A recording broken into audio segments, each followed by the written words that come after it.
Today is 1 November 2009.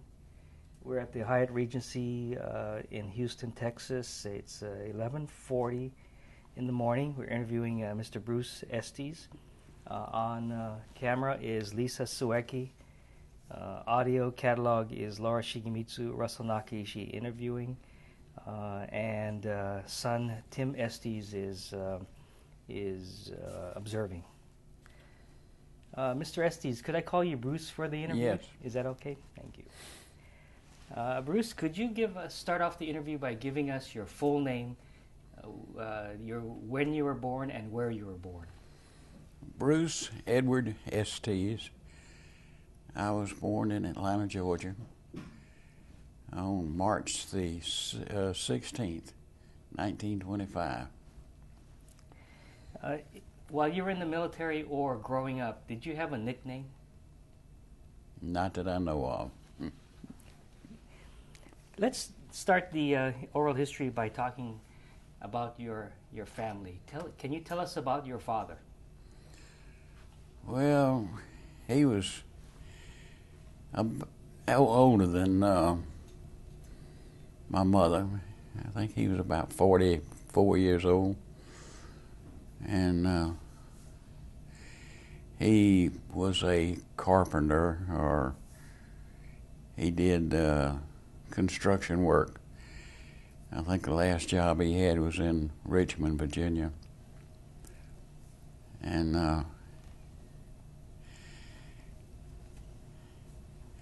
that's about all I remember. What was he like as a father and Great. a person? I hope I can be more like him. Can you tell us about your father's name? What is your father's name? Columbus Monroe.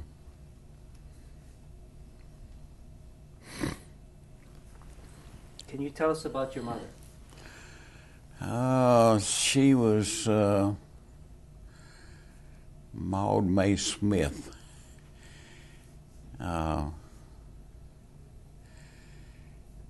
That's about all I can. What was she like? Well, she was great too. I had two great parents. Can you tell us stories about her and your father? Maybe some experiences that you can recall for us of times together. Well, I can only remember one fuss that my father and mother had, and she backhanded one of us. I think it was me. And Daddy fussed at her for maybe disfiguring us, and that was the only fuss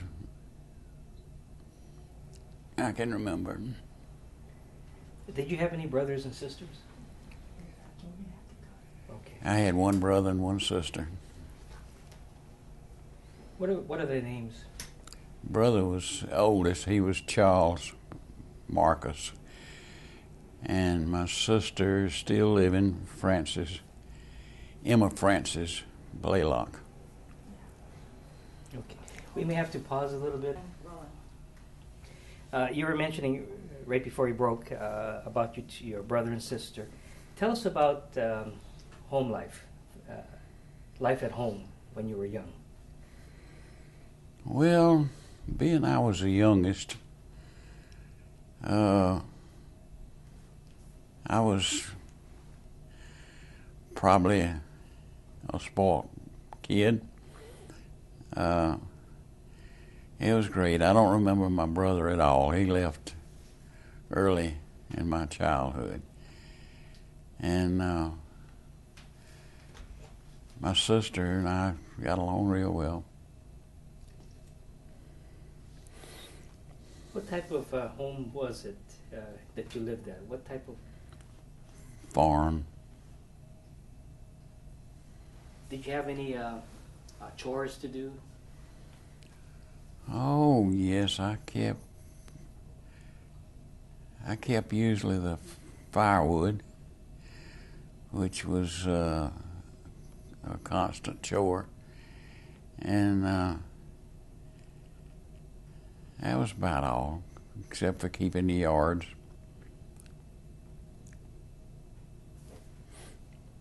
Tell us, can you tell us about the type of food you ate when you were growing up? Mostly homegrown farm vegetables. What was your favorite dish? I don't know, probably pork. Did you grow on the farm? Did you have animals as well as produce? Yes. Crops. What kind of animals did you grow? Or did you grow? We had cattle. They were mostly for milking, though, and pigs. And, of course, we had mules. What kind of crops were grown? Corn, cotton. Mostly that was our main crops. Did your family grow any vegetables for... Oh, sure. Mostly garden style stuff. Beans, corn. Was your family fairly self-sufficient? Yes. Can you describe how your neighborhood was like? The other families around you? Community? Everything was far between houses, so there wasn't much of a neighborhood. Did you have childhood friends played with? Well, I had cousins that lived a couple of miles away that I was buddied around with all the time. Any other community, children in the community? Well, I had one or two boys that I ended up graduating with that lived within 2-3 miles of me. At the time, how did you get around? Walk. Were there any buses or No. trains? Can you describe or tell us about any playtime activities, recreation? What did you do for fun? Well, I really didn't have too much of that going on. I had time, we were so far away, and friends were so far away that all I did was do chores and play with my own toys. What kind of toys did you have? Oh, tricycle, bicycle, and that was about it. Did you make any of your toys yourself? I made all my little toys. Could you give us some examples of what you made?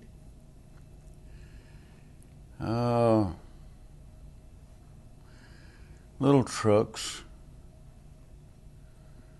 and that was about all.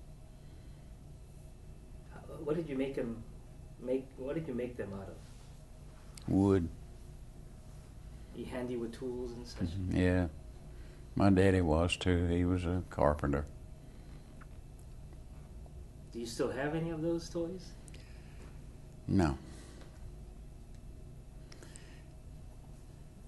Did you have any community activities? Did you or your family have any community or church activities?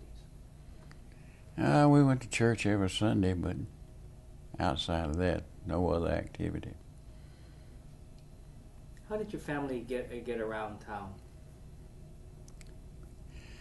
Mule and wagon.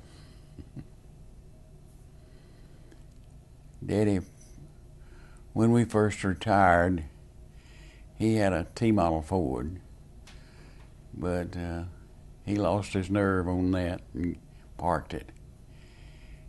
And from then on, it was mule and wagon. He took that T-model Ford and made a wagon out of it. And you could take a bale of cotton and put on, it was 2-horse size wagon, but you could pull it with one mule. Was that type of transportation common in the area? Well, yeah, there was a few people had automobiles and trucks, but it was very common.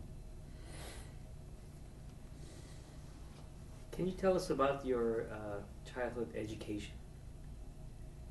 Well, I started off in grammar school and went through high school. Can you tell us about the school itself and some of the teachers? I don't know what to say about them except they seem to be good. Would any of them stand out in your mind as exceptional or influential for you? Yeah, I had one that name was Etoile Banks. And the reason she stands out so much is because she was my 3rd, 5th grade teacher, and I had her as English teacher all through high school. Her favorite saying was, "What color is old Joe's blue goose?"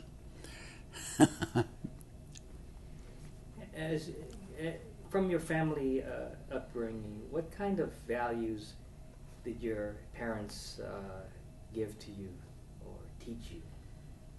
Well, I think mostly truthfulness and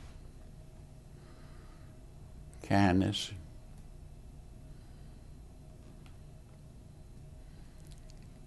What kind of things did you learn in school in terms of your own personal values? Just reading, writing, and arithmetic. Was your family in Georgia? How far back does your family go in Georgia? Well, my mother's family, I guess, goes all the way back. And my daddy's family was, I don't know too much about his family. They was all passed away by the time I was born. But they lived in a town about probably 30 miles out of Atlanta, Rex, Georgia. Do you have ancestors that were in the Civil War? No, not really. Not that I know of, anyway. Going back to your recreational or pastime activities, did you have a chance to do activities with your parents? Recreational activities, camping, fishing, things like that? No, like I said earlier, they were old, so there wasn't too much going on. Did you have a chance to go to movies or the films, things like that? Yeah, practically every Saturday. What was your favorite?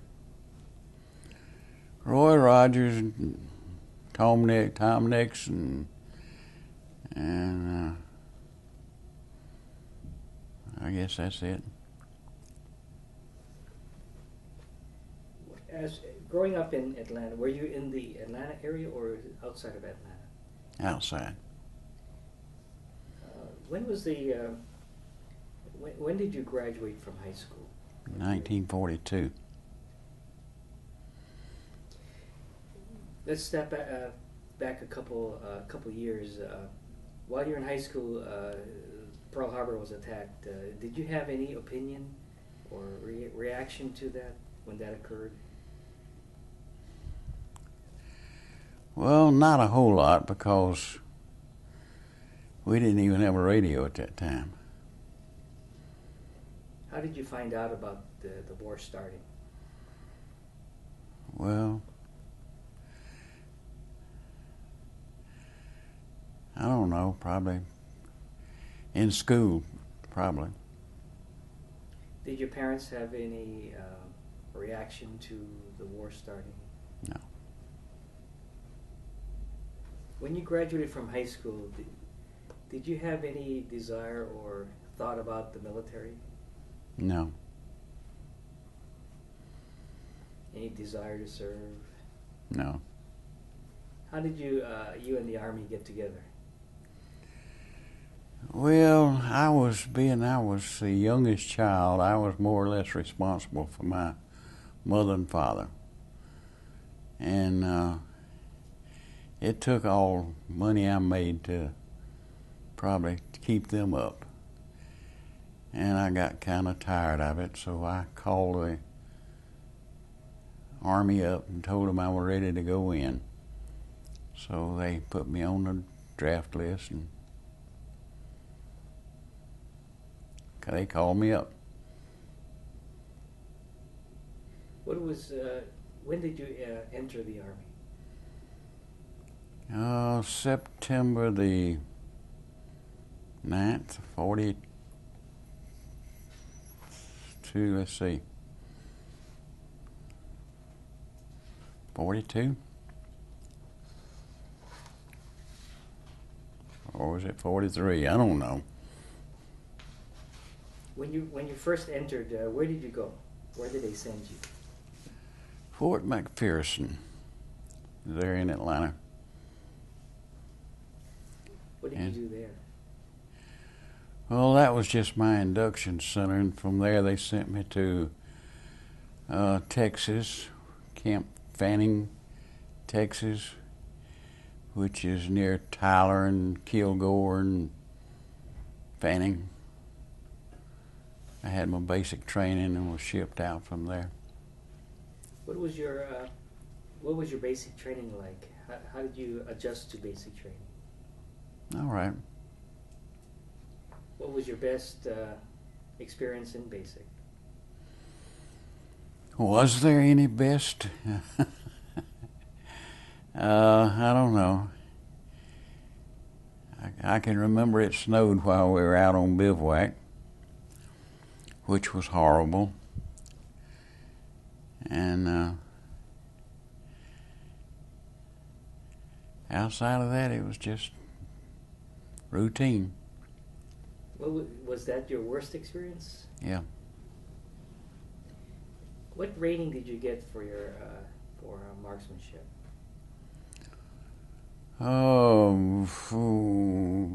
What? The middle one. Which one is that? Sharpshooter? No, sharp is. Yeah, I guess sharpshooter. Which weapon were you assigned to? You mean in the service? Yes. After I went in overseas, 60 millimeter mortar. What sidearm did you carry? Well, while I was in gunner's position, I was carried a pistol, and when I wasn't there, I carried a carbine.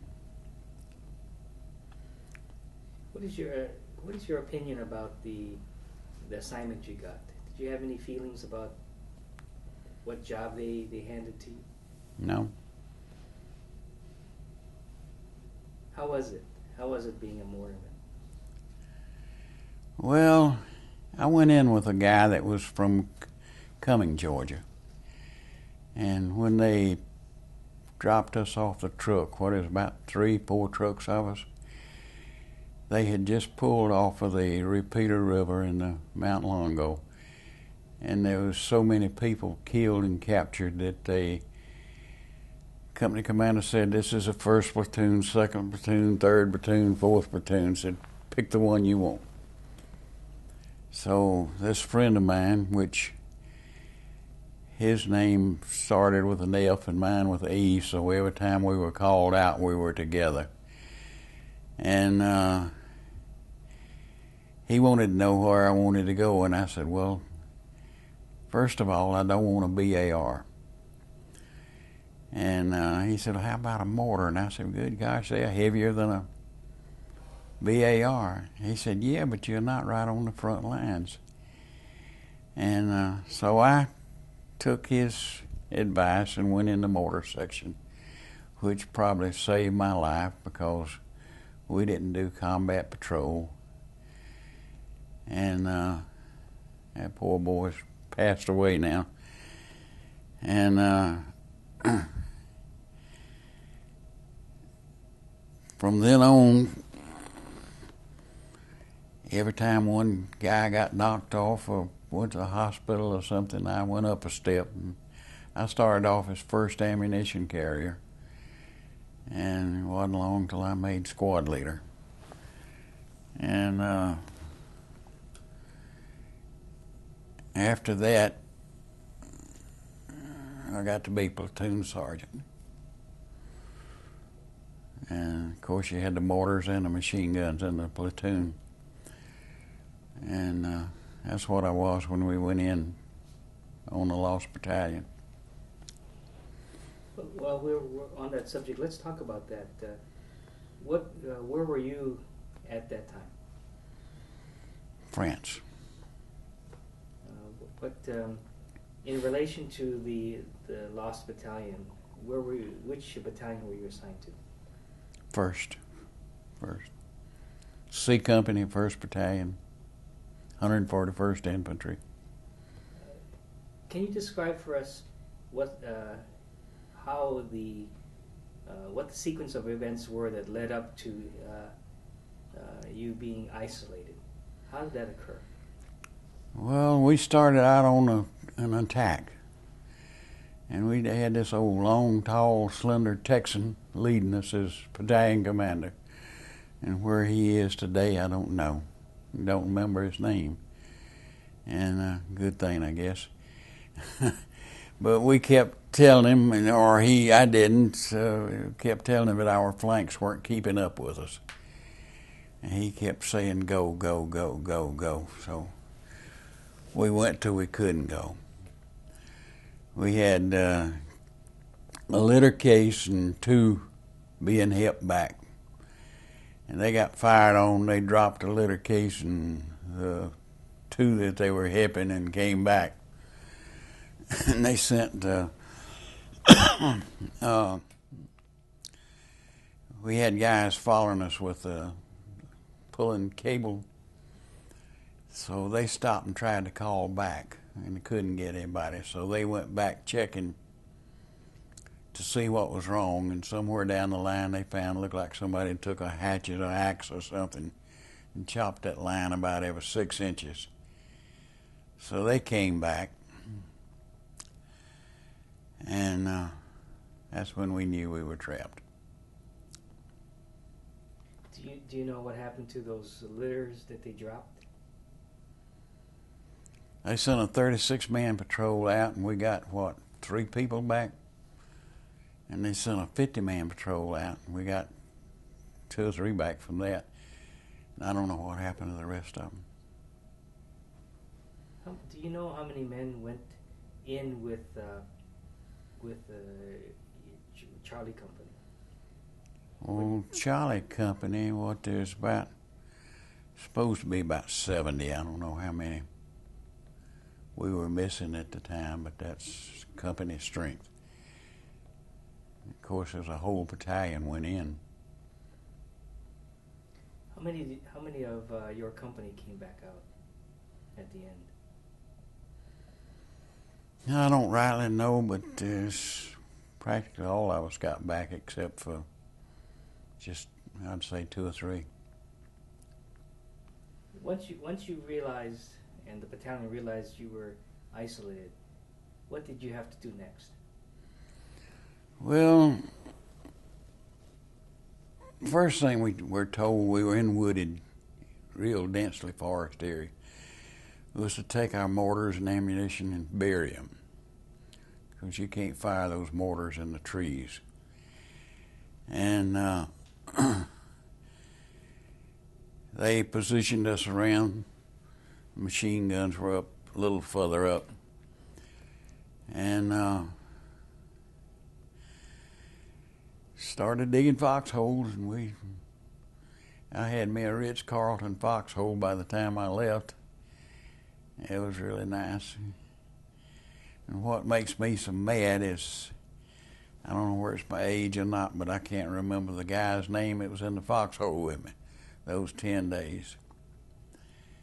And we did without food and water that whole time. And artillery tried to shoot us D-bars in. They fell short and the Germans got them. I didn't see them, but the guy said the Germans were having a good time picking those D-bars up. D-bars are a chocolate meal. And that was third day. 5 days, the planes came in. We had an artillery observer with us, and he spread all the maps and things that he could find out into an area that was fairly open. And 3 planes came in, and there was an artillery piece over the mountain in front of us. They came in, pretty flying it was. And they peeled off and came down and bombed and strafed that artillery piece. And then I think it's 5 planes came in with their spare gas tanks loaded with K rations. And they bombed us. We were told to stay in our foxhole, and we had one guy that got out, and I didn't see this, but they said the gas tank hit a tree and cut it off, and it came down across his chest and killed him. And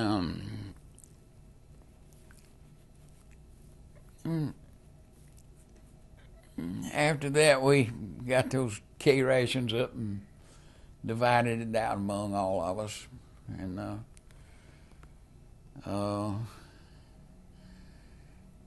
then later on, the full 42nd came in. Let's see, I didn't mention the water, did I? We ran out of water, and I had a Coleman stove with me, and somebody had some packs of lemon powder in their pack, and we'd sit down with the canteen cup with that and heated up water and put a lemon pack in it, sit around sipping that stuff. That was all we had. And of course that ran out, and my gas ran out of my Coleman stove. And the water hole we had was, some said it was a mud hole, but to me it looked like a bomb crater, and had green moss growing on the water. We'd have to scrape that green moss back to get down to the water. And that was the water supply. We were out of those, what do you call them, pills that they give us to purify the water. We were out of those. And the good Lord looking after us. As far as I know, nobody got sick from that water. And then the planes came in on the 5th day, and I could take my fingers and my belly button and scrape my backbone. And of course we picked up those K rations and distributed them around, and it wasn't long then until the 442nd came in. And they came in right near the place where my foxhole was. And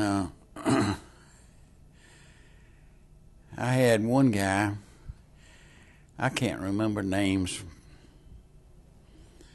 but I had one guy that came down and stood in my foxhole with me and my buddy. And another guy laying outside he was a BAR man, and he was laying down on the ground, and all of a sudden he got up like a cat. He fired that 20-round clip he had in that BAR. He was back down on the ground like a cat. And the guy that was in the foxhole with us said that as long as he had been with that guy, he had never seen him fire around in the prone position. He'd always pop up and stand up to fire.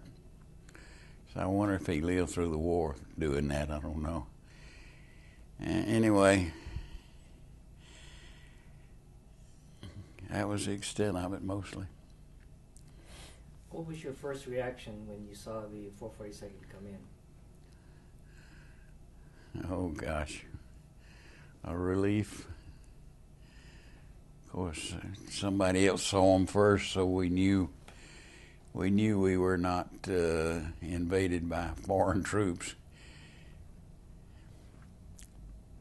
Did you have a chance to converse with them as they? Well, I had one guy in the foxhole, standing in the foxhole with us. We talked to him. It's my understanding they drew replacements 3 times coming in after us. Well, while this was going on, were the Germans attacking you at the time, or did they? They attacked at us every morning. We called that our breakfast.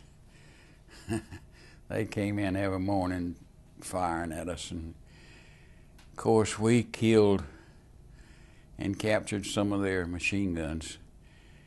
And you can tell what machine gun it was by the way it fired. And we were told where all the German machine guns were positioned, so we'd know that it wasn't a German firing. And so we ended up capturing, I think, about 3 of those German machine guns. So we got quite a toll of Germans while we were there. Did you come across or talk to or see any of the prisoners that were captured? No. What was the difference between the American and German machine gun? Rate of fire. The German machine guns were like a burp gun, and the American machine guns was a pop, pop, pop, pop, pop, real slow. Was there an advantage that the American guns fired slower? Well, you didn't use up as much ammunition for one reason. Once the 442nd came and relieved your battalion, what did you do next?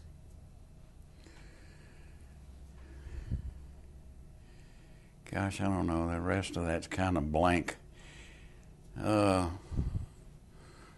We pulled out, went back to the rear. I remember seeing one Jeep on the side of the road, looked like a bouncing Betty had gotten it underneath, you know what a bouncing Betty is. And we went on back to the back and got some good warm food and a bath. And how many of your men made it back? Oh gosh, I don't know. Out of my platoon, there's only one missing. But we lost 50, 80 something men, right at 90 in all. But they weren't just from our company; they were from the whole battalion. Once you came back to refit or rest, what was your next assignment? More combat training and front lines. Were you still a mortarman then? Yeah. Well, I was platoon sergeant. I had machine guns and mortars under my position. How long did you stay behind the lines after being relieved or rescued? after the rescue, how long were you off the line? I don't remember, but we were never back more than, 10 or 12 days. Long enough to take a bath and get clean clothes. And they would always send us out on combat missions, making out like we were fighting.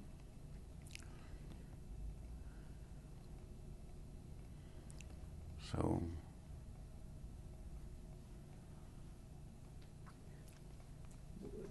let's we'll go back a little bit now that we've talked about the rescue, the isolation and rescue. But let's go back to your first battle experience.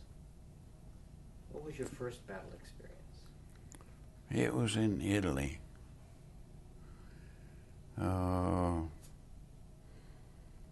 Somewhere in Anzio, off of Anzio. Can you describe it for us, that action? Well,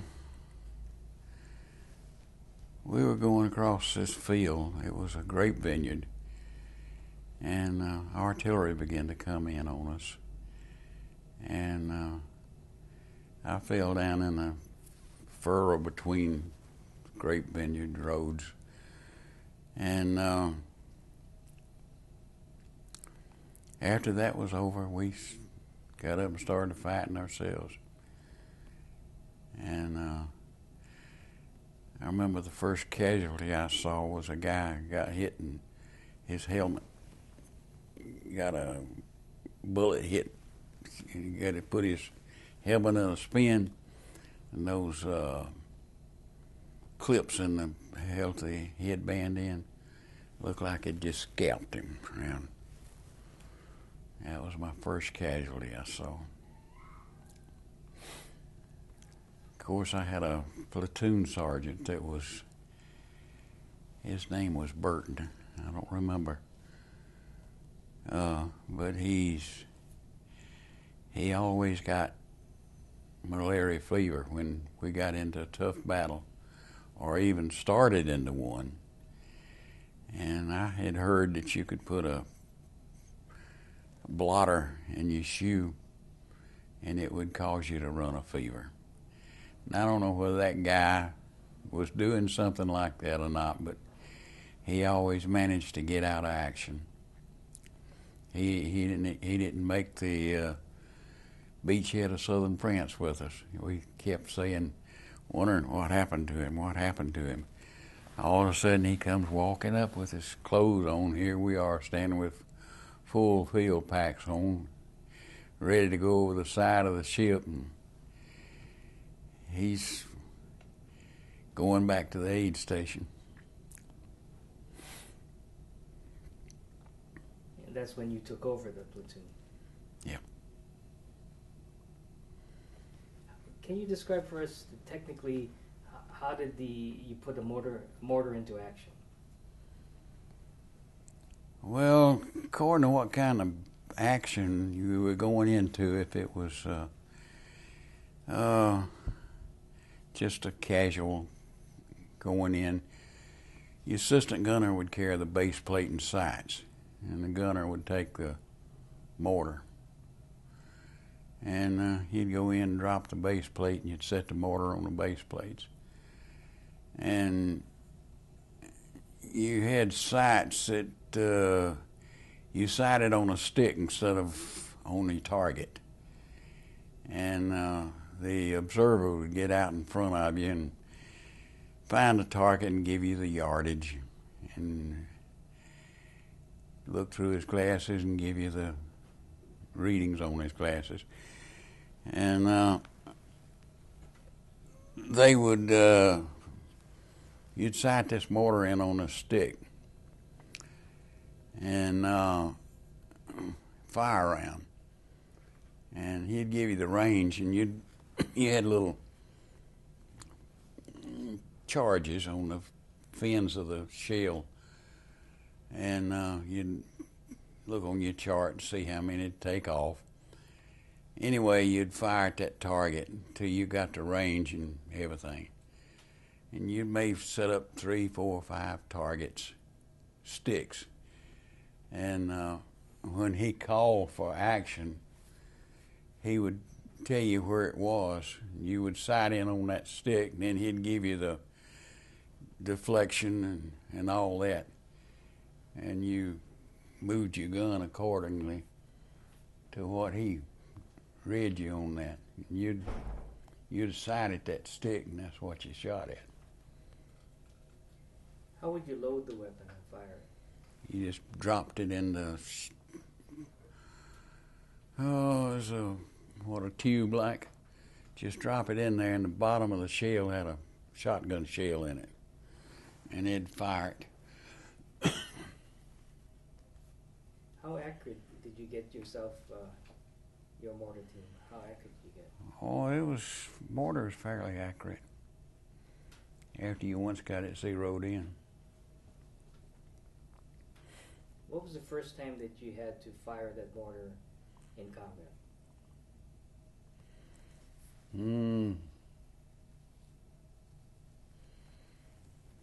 Well, we were in Italy. I don't really remember. What was the worst experience you had in Italy, during your combat time in Italy? What was the worst one? Oh, my worst one would probably be climbing mountains. That's all they had in Italy, was climbing mountains. We'd go up some mountains and they'd tell us to dig in. It wouldn't be nothing but rocks, and you'd just pile rocks out till you got a smooth enough place to lay down. When did you end up going to France? We made the beachhead of southern France, whenever that was. I don't remember. But we made the beachhead of southern France and went in. What was that like, doing a beachhead assault? Well, it wasn't bad. I know that I was on the third boat that landed, landing craft, and the fourth one was the first one that got fired on, and the Navy turned it around so fast that it scooped up water like a shovel, shoveling water with a shovel, and it was sticking in the water like that. And next boat picked them up and carried them back. And that was about it. Was it so basically it was uneventful? The landing was uneventful for you? No, not really. We landed and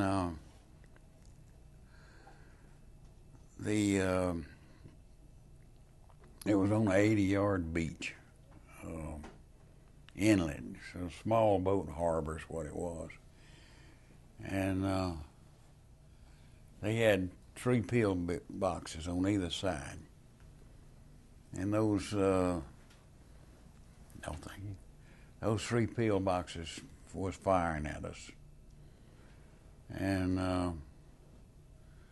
by the time our men got around and quietened them down, everything was pretty quiet.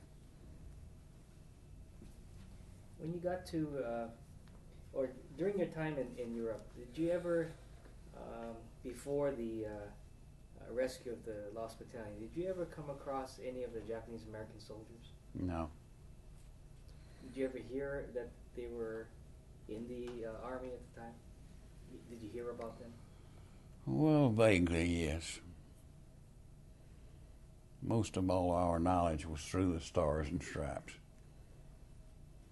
What was your reaction to seeing that type of troop, those kinds of troops, the Niseis, when you first encountered them at the Lost Battalion? What was your reaction to seeing that type of troop? We were so glad to see them that it was rejoicing, really.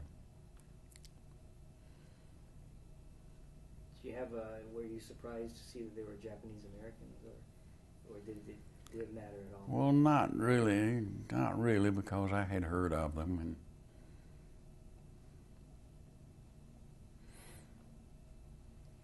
were you did you have any knowledge, or were you aware that some of their families were interned?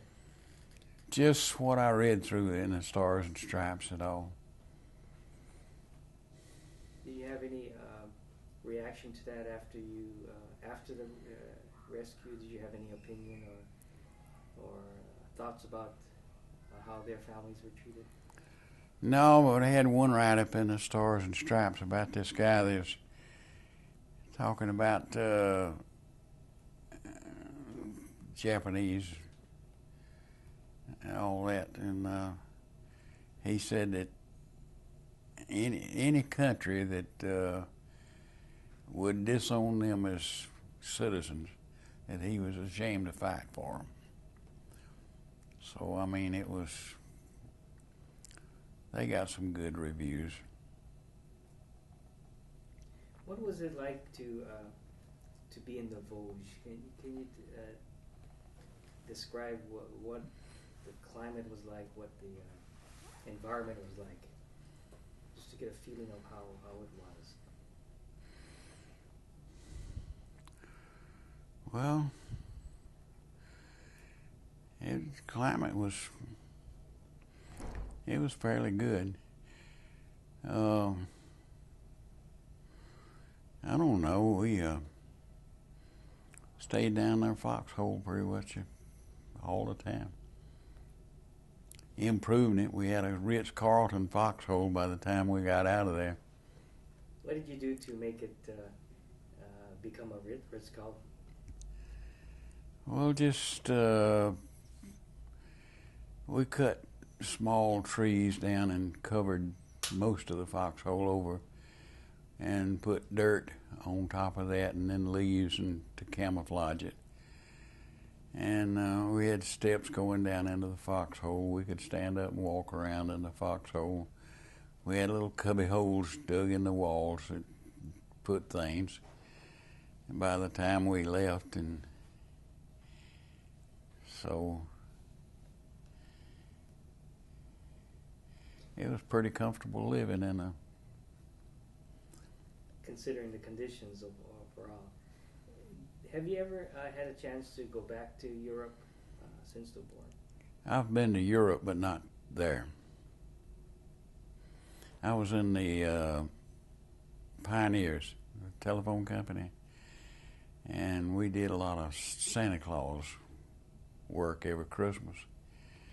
And we were in Germany and France and Italy and Russia and Australia and all over the world, really.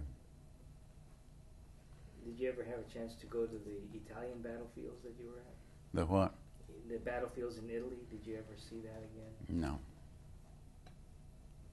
What was where were you when you heard that the war was over?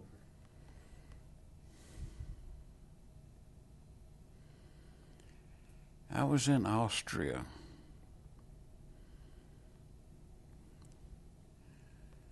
And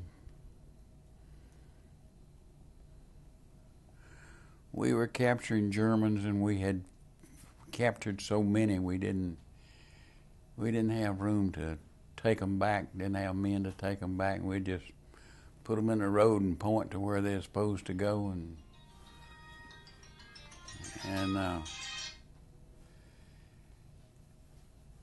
they would head back on their own, really.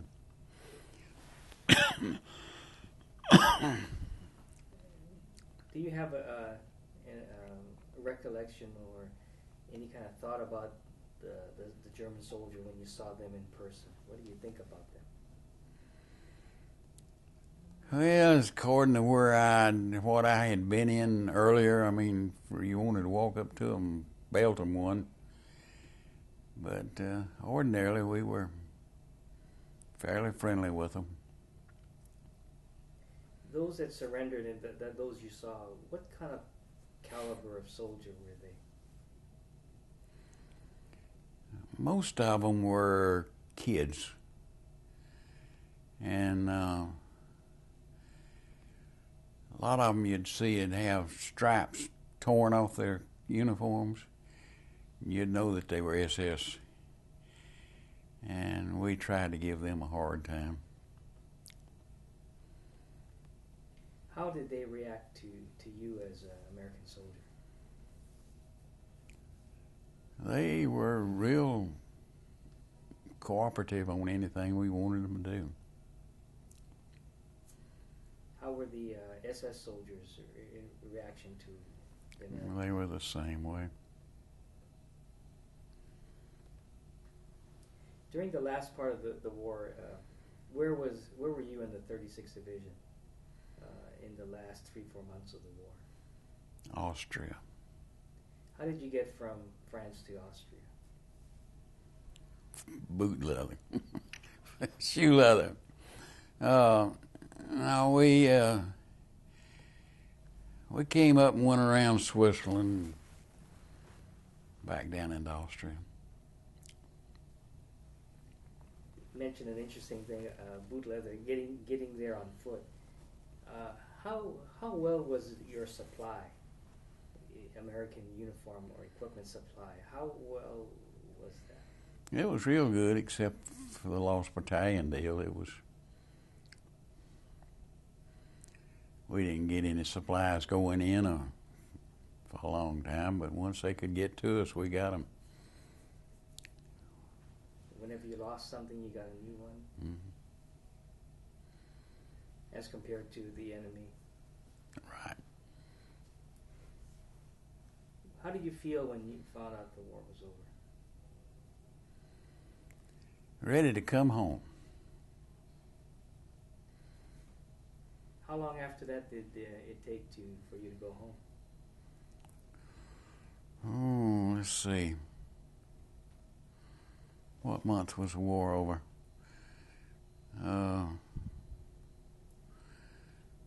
Probably maybe 2-3 months. We were back home. In the interim, what did you have a chance to get around Europe to see, take a tour or relax? No, but I've made all of it since the war, though.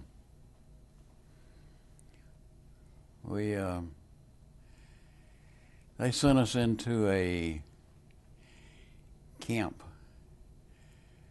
that, heck, its cooks were Germans, and they went back and forth on their own. We'd ask some of them why they didn't run away, and they'd say they didn't know whether they had a home to go to or not. So they were content with coming in, fixing our meals, and walking back and forth to their barracks. And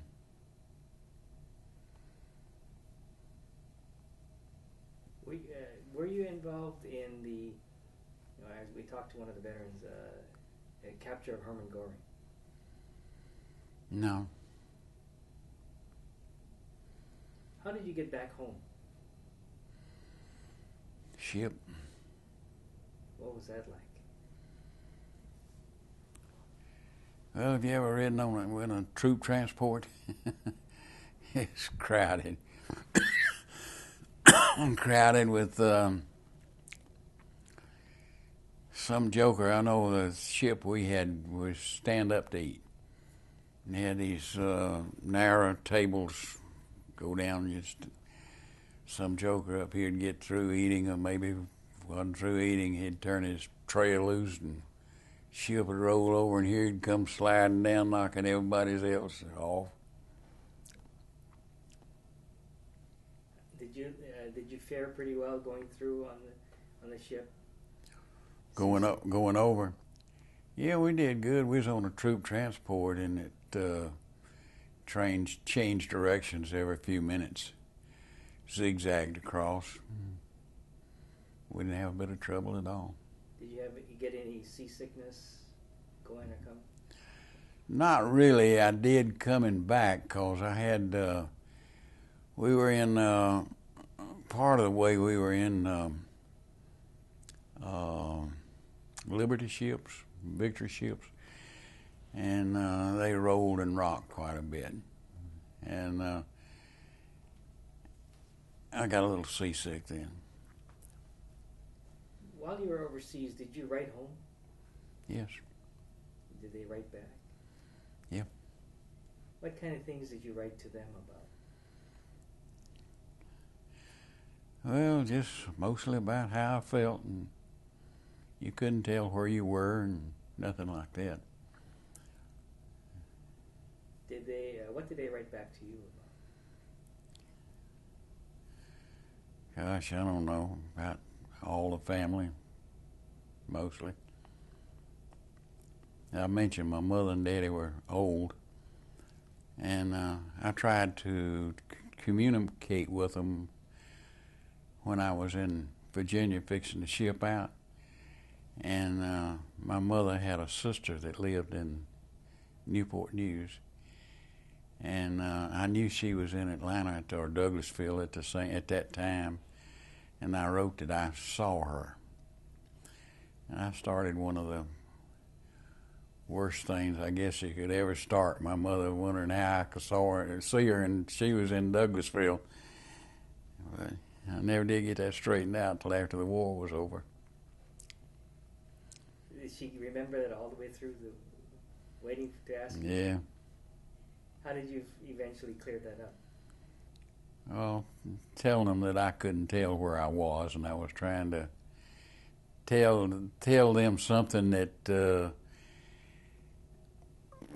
where my aunt lived at that time, and I knew she was in Douglasville, so they said, well,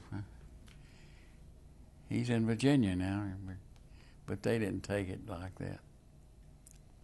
Did your parents know that you were part of that Lost Battalion? Not until a good while after it happened. Were you home by that time? No. Did they know that you made it out safely before you got home? Mm-hmm. Of course, I was wounded, and I don't know how they took that. I never did hear them say. When did you get wounded, and what happened? I was in Frise, France. We were going up this mountain, and they was shelling a house that we had just left out from. And as I was going up this mountain, I went over a terrace, and a mortar shell come in, and a mortar shell is like squishing a broom through an air. It doesn't sound like an artillery shell. And I started to hit the ground. Before I got to the ground, I felt a right cheek sting. I held my hand up there, and blood was squirting all over it. I looked at the guy behind me. I said, am I hit? He said, yeah, I guess so. I said, blood's just squirting out. And so I peeled off. I'd heard that the hospital would take all your German weapons away from you. And I peeled them all off and gave them to the guys around me, and bedroll and all that. And so I took off to this house, and it was dug into the side of the mountain, so one side was in the mountain. And down in this basement area was a donkey. And it was in the safest part of that basement. We tried to move that rascal out of the way, and we couldn't do it.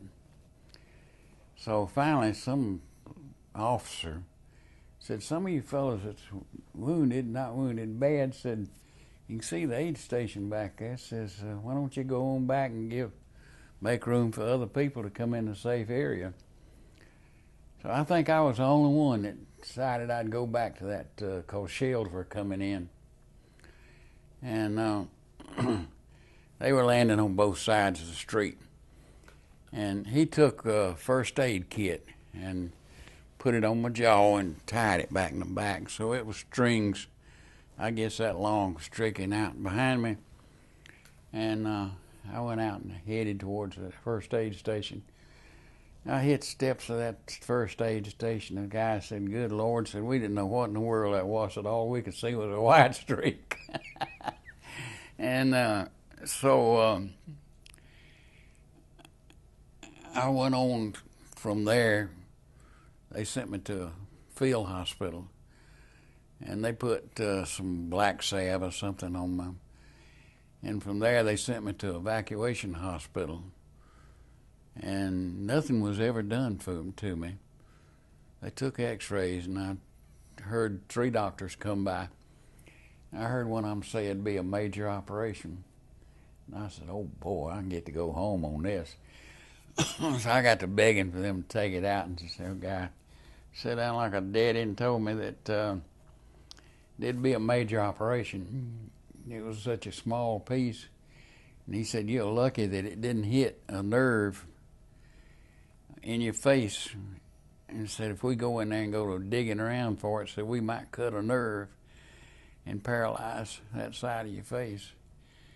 So they wouldn't do anything about it, and they gave me a shot of penicillin every 3 hours for 6 days and 6 nights. And they'd come in, and I'd say, "Please find a place you hadn't shot me before."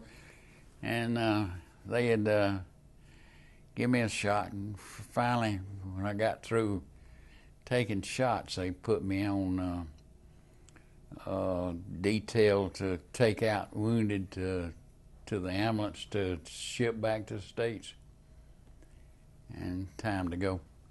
And they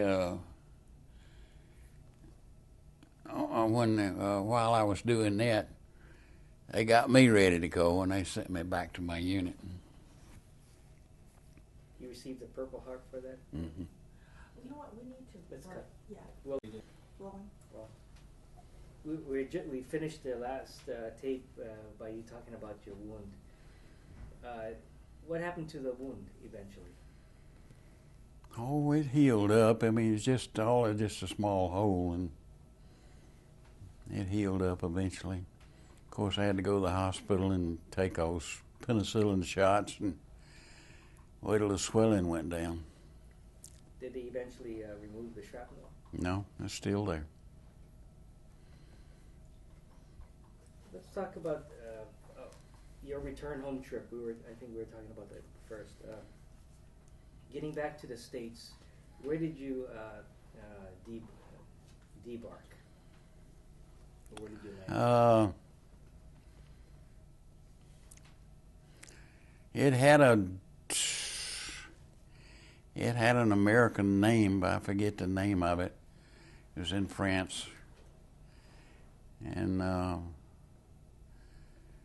we left out from there and went by ship to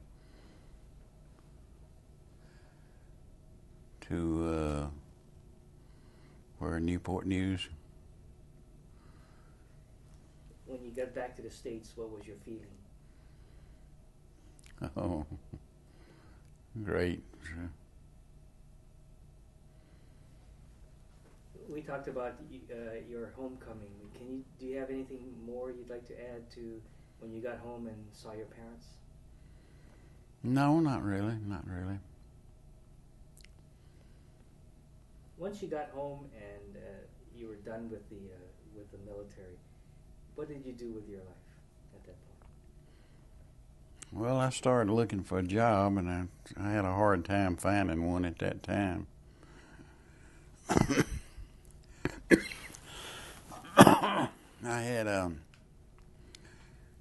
I think I ended up driving a truck to start off with, and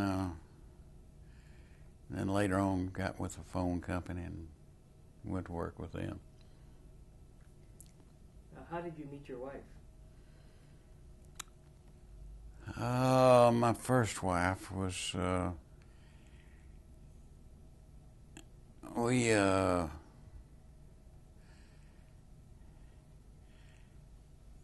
I had a friend that lived not too far from us, and they were going out to see somebody,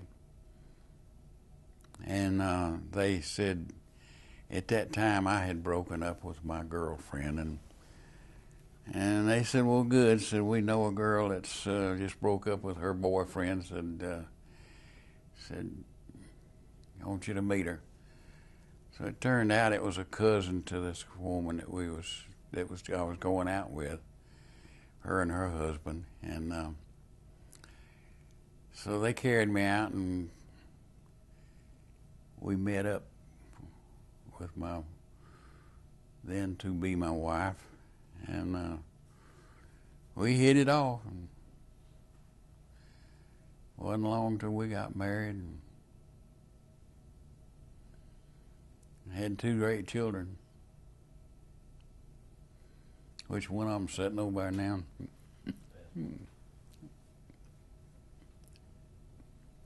What are their names, your children's names?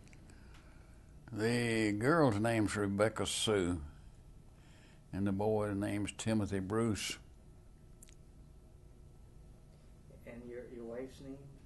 Charlotte Marie Jones.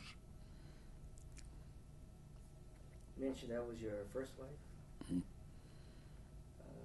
Tell us about your current wife. Okay, my first wife died on the operating table, open heart surgery. And the one I'm married to now, her husband died of a heart attack in the shower. She came home from shopping and found him. And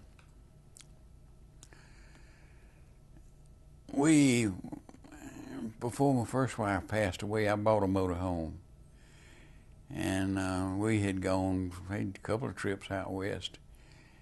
And one trip was to Branson, Missouri. And this girl that lived 2 doors down from me, her and 2 of her, well, I guess part of them were kin to her, had gone out, and they came back and the car wouldn't start. They saw me in the yard and they called me down there, and I came down, and she had a Mazda, and the battery was a liquid battery, and it was dry as a bone. And I charged it up, tried to jump it off, and it wouldn't jump off, and then I charged it and got it started, and I told her to go down to a Mazda shop, which wasn't too far away. And I went down after I got the car started and everything. And I jumped on them about, I said, the girl hadn't got anybody to look after her car after she paid you to work on it. And I told them about the battery. So ended up they give her a new battery and wouldn't charge her anything for it.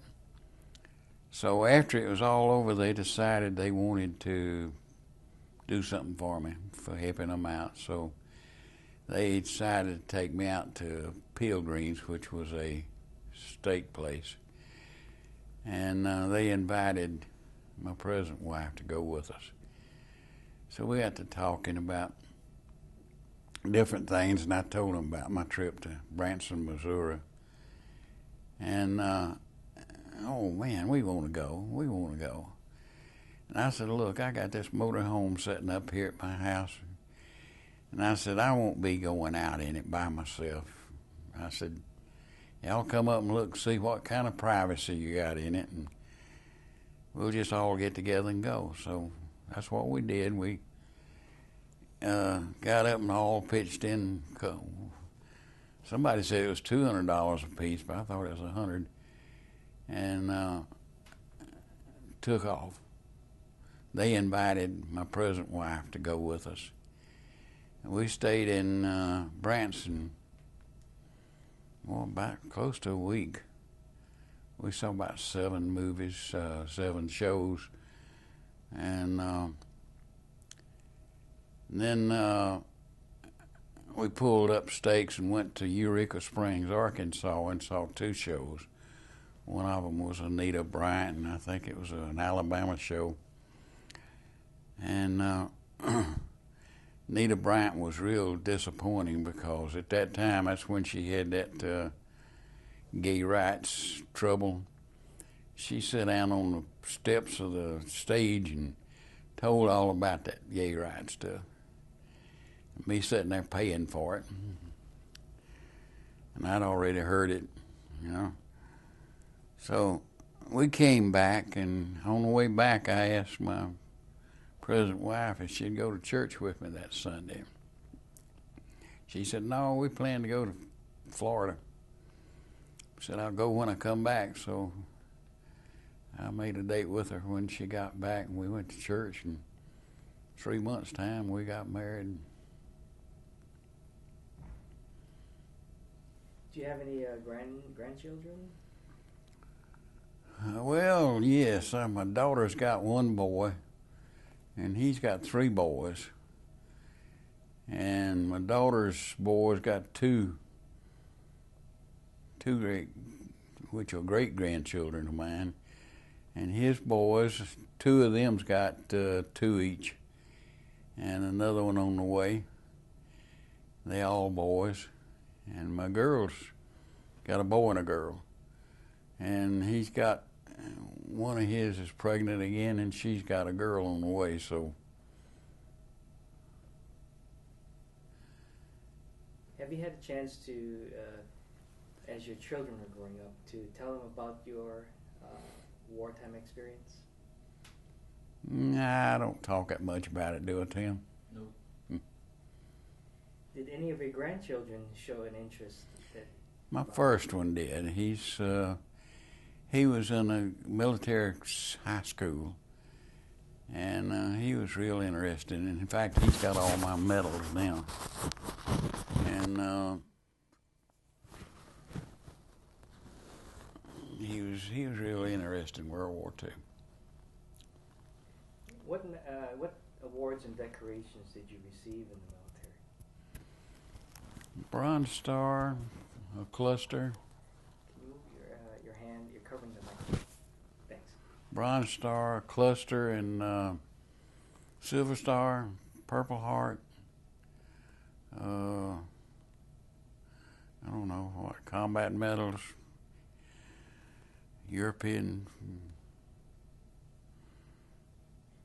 For what action did you receive the Silver Star? Silver Star. We had one of the boys in the machine gun section. We were in this one town and run into a guy from New Zealand. And he said, I know where some of you fellas' buddies are. And me and this guy got all upset and enthused over it, and okay, let's go. So he carried us through our company and through another company, and we passed one guy, and he said, hey, we're the last ones on this flank. So this guy carried us on. So we got to this prison camp that was on out in the open field. And we went into the prison camp. The guard had set his rifle up between the men and himself. And he was a Wehrmacht officer.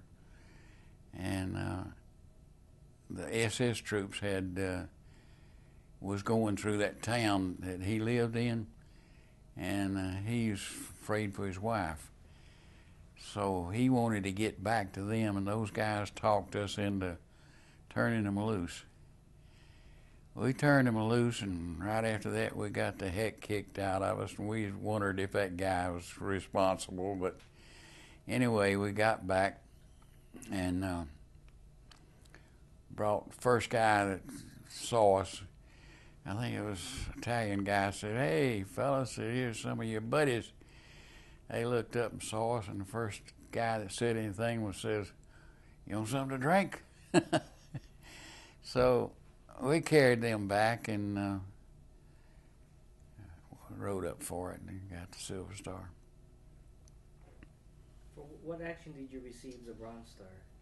You had two. It was mostly gallantry in action over several periods of time. Would that cover Italy and France? Yep. And Germany. Of the awards you received, which is the one that you put the most prestige to? That would be between the Silver Star and the Purple Heart, I guess. Looking back at your war experience, what was probably the most rewarding thing that you may have accomplished?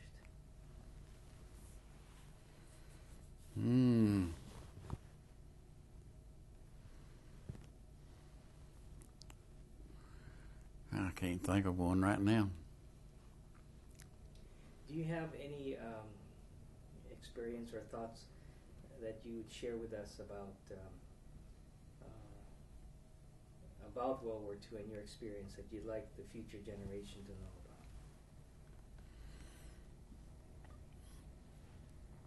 about? Well, not really. As old President Roosevelt said, war's hell. Stay out of it.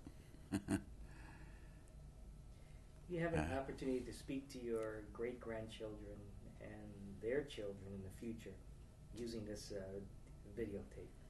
What would you like to tell your descendants about yourself, about your values, and about your wartime experience? I did the best I could.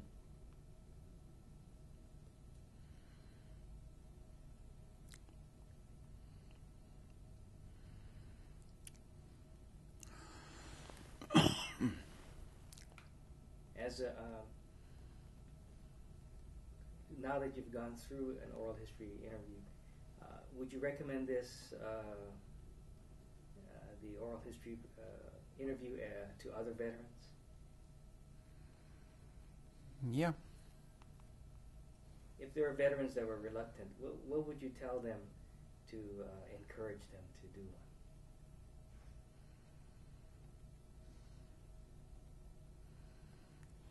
I don't know, just get that fear out of your head. That's the biggest thing I hated, was the fear of it. Are there any other thoughts that you'd like to share on tape? I don't think so. Can you pause? Do you have anything else you'd like to add to the interview? No. How about the reunions? Have you gone to other reunions in the past? Yeah, I went to the one in Hawaii. How was that one? It was great. My wife had a good time with us. They had her up on the stage doing the hula. At that time, were you able to see the 442nd Clubhouse in Hawaii, or did you meet up with any of the Niseis? Mm-mm. This reunion is a joint one with some of the veterans from the 442nd and the 36th. Do you have any thoughts about this gathering and what you might want? Oh, I think it's great. Those 442nd's been great. I told some of them, it looked to me like they treated us like we saved them instead of them saving us. Looking forward to this evening's banquet? Yeah. Since we don't have any more questions, I'd like to thank you for participating in the oral history. Okay. So on behalf of the Hanashi Oral History Program and the Go for Broke National Education Center, I'd like to thank you. Okay. Thank you very much. Okay.